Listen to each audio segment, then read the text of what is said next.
আসসালামু আলাইকুম। ISRK agro project YouTube channel থেকে আমি আছি আপনাদের সাথে কাউসার। অনেকদিন পরে একটা ভিডিও নিয়ে আসলাম। এই যে আমার খরগোশের একটা ছোটো একটা সেট আপ, সময় দিতে আসলে পারি না, যে কাম আসলে করি আর কি। আমি আজকে রাত্রে গম, এখানে খাবার আছে, গম আছে, ভুট্টা আছে, ধান আছে, এই তিনটা বাচ্চা। কি অবস্থা, ছোটো একটা পাত্র তো, এর জন্য মানে কে কারেছে খাইতে পারে। আজকে রাত্রে কোনো খাবার নেই, সারাদিন বৃষ্টি। কালকে আমাদের এখানে সারাদিন বৃষ্টি, আজকে এখানে বৃষ্টি। তো এখানে সজনে পাতা দিয়ে আছে। আমাদের এখানে হেলেঞ্চা বা শান্তির যে শাকটা বলা হয়, হালকা কিছু শাক টাক আছে। আর যেটা আমাদের একটা পাঠা, তো পাঠাকে রাখবো না আমরা। গত 2 মাস প্রায় হয়ে গেল, কোনো বাচ্চা দেয় না। মানে জায়গা দিয়ে খালি অজাগাতে খালি যায় আর কি। এই কারণে এটাকে আমরা জবাই করে খেয়ে নেবো ইনশাল্লাহ, আল্লাহ যে বাসায় রাখে। এবার ঠিক গম ভুট্টা দেওয়া আছে, শাক দেওয়া আছে, সজনে পাতা। আর যে এটা পাঠে, এটা আমাদের এখানে এসে একবার বাচ্চা দিয়েছে, তো পরে আর বাচ্চা দেয় না। তো প্রথমের বাচ্চারা টিকে নেয়, 5টাই মারা গেছে। এখন ঠিক তাই গম ভুট্টা, সজিনা পাতা, হেলেঞ্চা, শান্তি পাতা দেওয়া আছে। আর এটা হচ্ছে আমাদের জন্য, এটা আমাদের একটা ভালো একটা ফিমেল একটা রেবিট।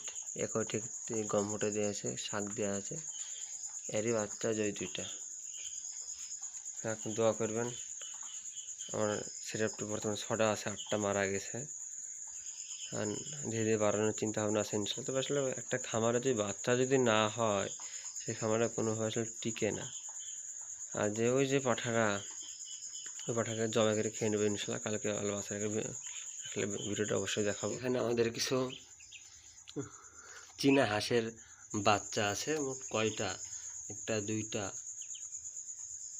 4টা 5টা, হ্যাঁ 5টা বাচ্চা আছে।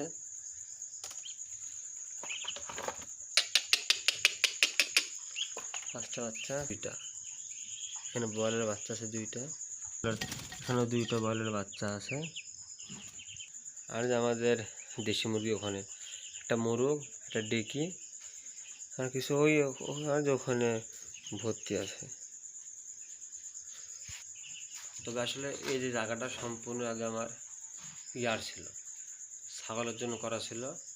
এই দেখছেন ওই কোনাতে যেগুলো ব্যবস্থা করা আছে, মাসান, এই যে একটাই মাসান, ওই ধরুন মাসান, ওগুলো সব দেওয়ালের সাথে আটকানো আছে, ওগুলাই সব এখানে ছিল পাড়া। আপাতত এখানে কিছু নয়, আপাতত আল্লাহ বাচ্চা রাখলে ইনশাল্লাহ অবশ্যই যে এখান থেকে গোটাটাই গারলের খামার শেড হবে।